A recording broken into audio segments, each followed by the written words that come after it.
Salut, dans cette vidéo, on va parler de la posture dans le yoga. La posture, en fait, c'est un symbole. C'est un outil qu'on va utiliser pour aller d'un point A à un point B. C'est un véhicule. Donc, par exemple, si on prend la posture du cobra, eh bien, par son symbole et par la gestuelle elle-même, parce qu'on va se dresser pour faire face, eh bien, c'est une posture qui va nous permettre de faire face aux événements et de faire face aux choses en général. Donc, par exemple, de dire non. C'est une posture aussi de par sa position physiologique qui va être bénéfique pour tout ce qui est gynécologique, ou tout ce qui est au niveau du pubis, donc de la sphère des organes génitaux, puisque par l'étirement qu'elle provoque, on a une affinité avec ce chakra-là, le chakra donc du pubis.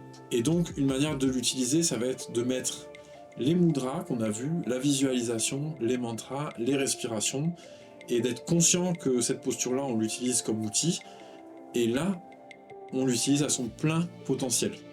Et chaque posture a un chakra d'affinité, et je t'invite à checker ma vidéo sur les chakras. C'est en sachant que ce chakra-là, il symbolise et il représente telle fonction, et en se concentrant dessus, en mettant des respirations, des visualisations et des concentrations, qu'on peut utiliser la posture comme un instrument. La posture, c'est un archétype, c'est un moule, on appelle ça un piège à énergie. Tu vois que quand tu marches, quand tu es assis, quand tu cours, tu n'es pas dans la même disposition mentale. Tu peux pas faire les mêmes choses mentalement, ton mental va pas être stimulé de la même manière. Chaque posture, c'est une configuration mentale, énergétique et physique. Et la posture a un rôle en tant que symbole.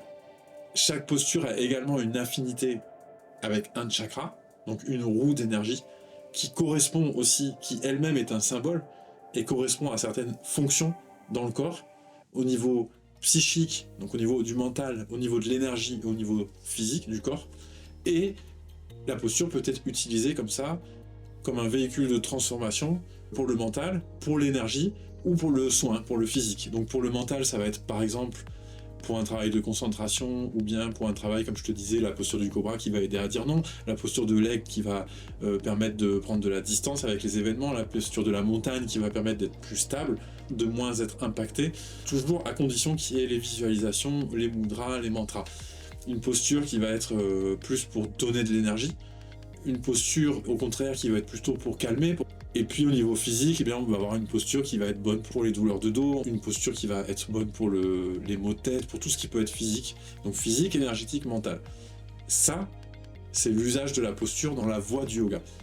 Après, dans une pratique sportive, la posture, elle est prise juste pour le corps en fait. Mais le corps, sans l'esprit, il n'est rien.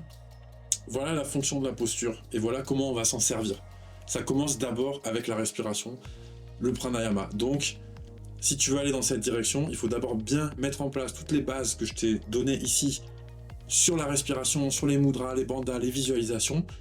Comme ça, on va pouvoir avancer et là, utiliser les outils de la voie du yoga dans tout son potentiel. Et Dieu sait si le potentiel est grand. Après, ça dépend de toi, parce que ça demande une pratique. Je te remercie de m'avoir écouté, je te dis à bientôt en vidéo. Ciao.